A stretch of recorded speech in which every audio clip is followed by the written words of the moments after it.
Welcome, everyone. Welcome. This is our Team 2 Current Events podcast coming at you this week.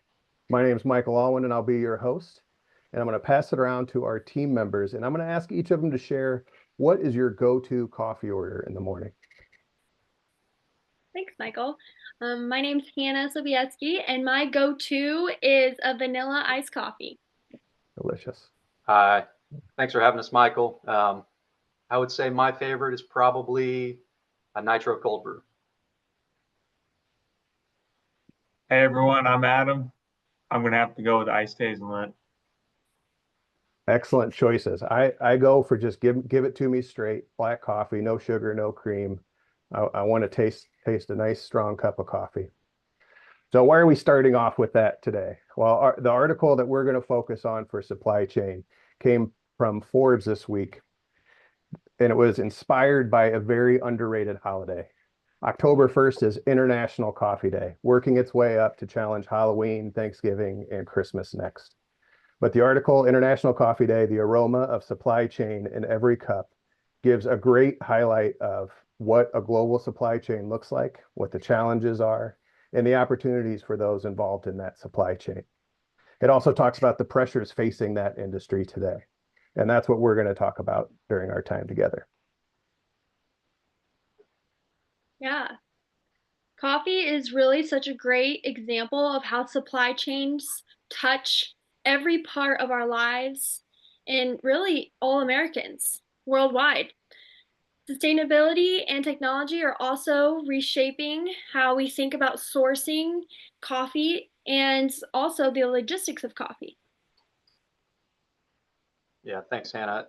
And coffee's not just about growing it and putting it in a bag in your pantry. It's about the values that consumers have as well. So not only should we think about, just the logistics piece, we also need to think about the sustainability piece. And to that point, that's kind of why diversification is key. Coffee can really only grow in so many different regions and different parts of the world. So companies that's sourcing from multiple regions are already creating a leg up on the competition, but they're also creating more resilience in their supply chain, which paradoxically causes those companies, even though they're competing, to collaborate in other ways. Fantastic. That's a great preview of a lot of the supply chain concepts that we've been learning about in class, and that we'll be talking about today, specific with the coffee market. So let's start off with supply chain clusters and where coffee comes from. So I go to Tinker Coffee, that's in my neighborhood, and you can order it based on where the bean was grown. It'll show you if it's coming from Brazil or Ethiopia or Uganda. So it shows that it truly is a global market. Yeah, thanks for that shout out, Michael, for Tinker. So I'm going to start with the basics, the key stages of the coffee supply chain. So it starts with cultivation and then harvesting, and then we go to processing, exporting, roasting, packaging, and then finally retail. Now, that is a lot of stages that coffee has to go through. And each stage involves different players. So we have farmers, we have exporters, the logistic providers, the roasters, and then finally the retailers, where then it reaches the consumers.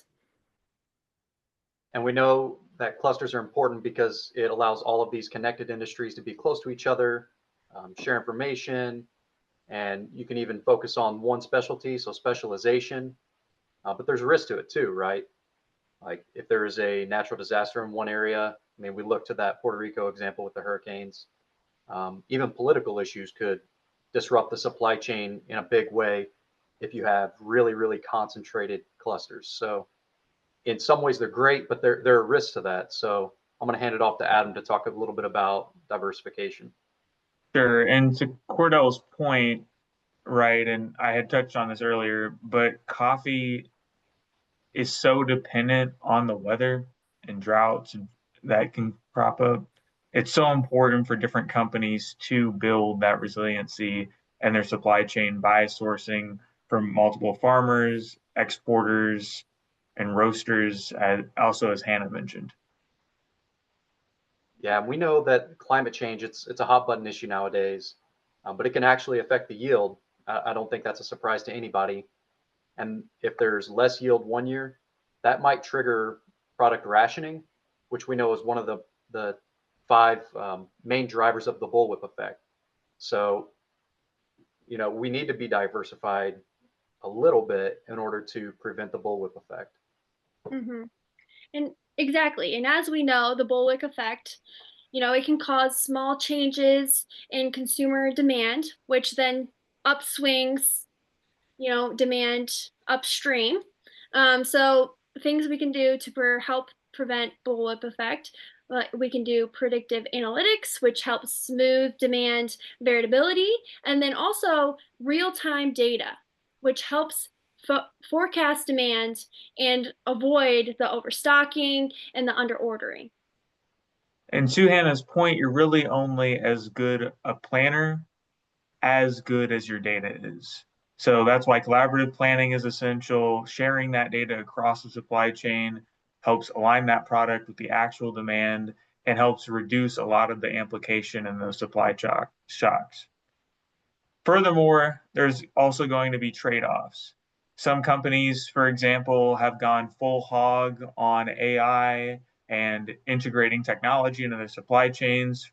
In the realm of coffee, that's setting up local roasting hubs and dynamic inventory systems to react faster, track beans faster, count them, pick, package, all that kind of stuff. Mm-hmm.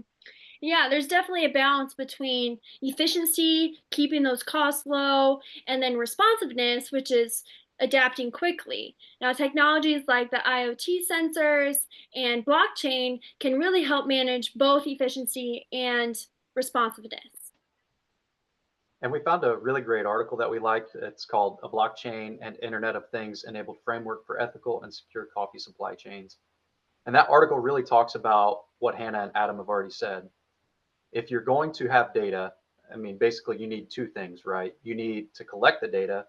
So that's the Internet of Things piece. We have all these sensors, they're coming together to collect this data for us to analyze. And then two, you need to be sure that that data is accurate. So that's where the blockchain comes in. So this article I've just discussed, it talks about how coffee producers can utilize these technologies in order to create, a data set in the first place, but have some confidence around the accuracy of it. And through that, they can use it to trace their supply chains much easier and also make faster decisions for their business. Mm-hmm. Excellent. So I'm really hearing some common themes that we're familiar with from class talking about this supply chain. But I'd like to transition, we talk efficiencies gained and the decisions made in the collaboration you need to make those supply chains work.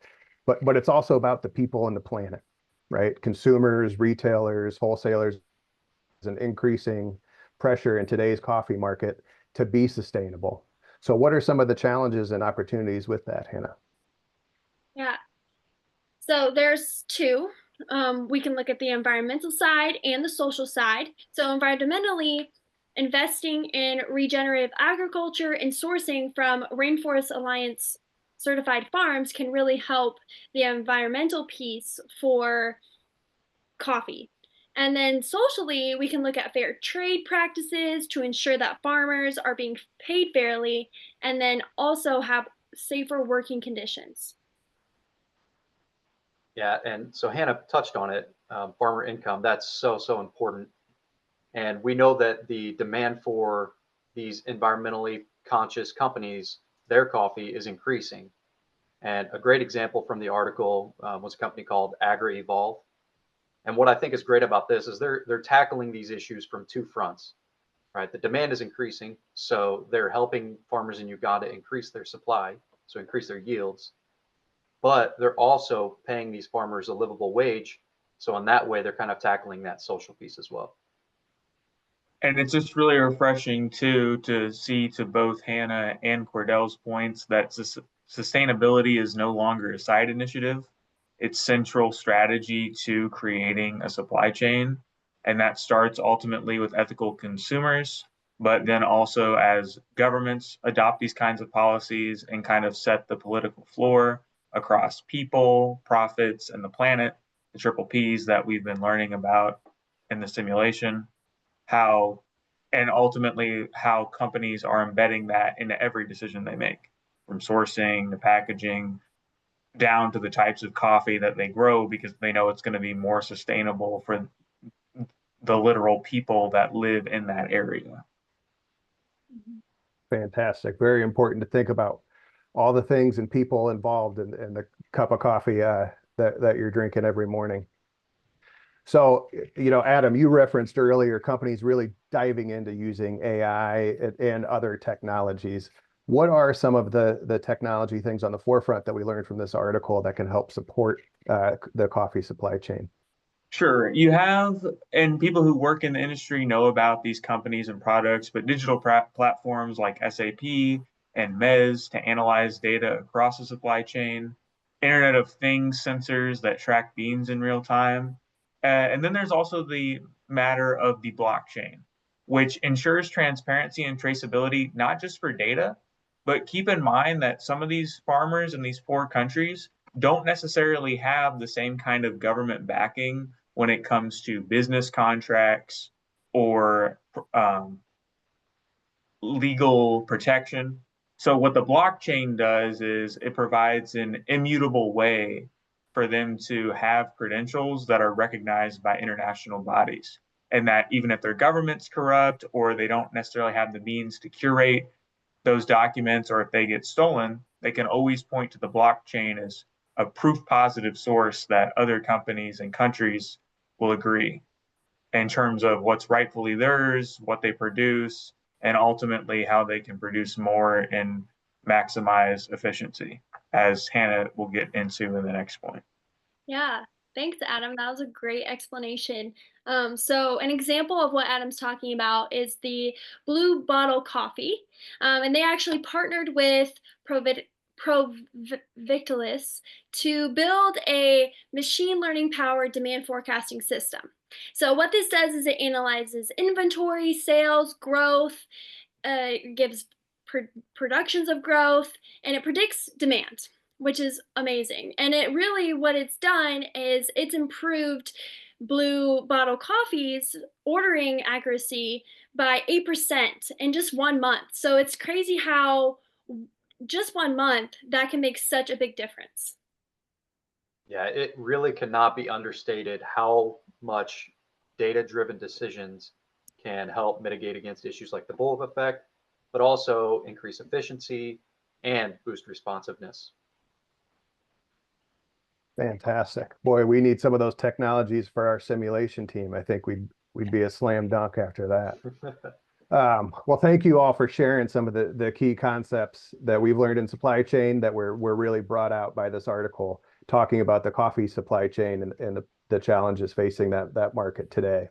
We started off talking about clusters, about where those beans are grown in high concentrated regions around the world, how disruptions in demand can cause bullwhip effect up and down, the balance and struggle between finding efficiency and responsiveness in your supply chain, taking care of your people and planet, while also maintaining profit and striving for a more sustainable supply chain. And finally, some exciting things coming and being evolved with technology that can help support supply chains do all of these things.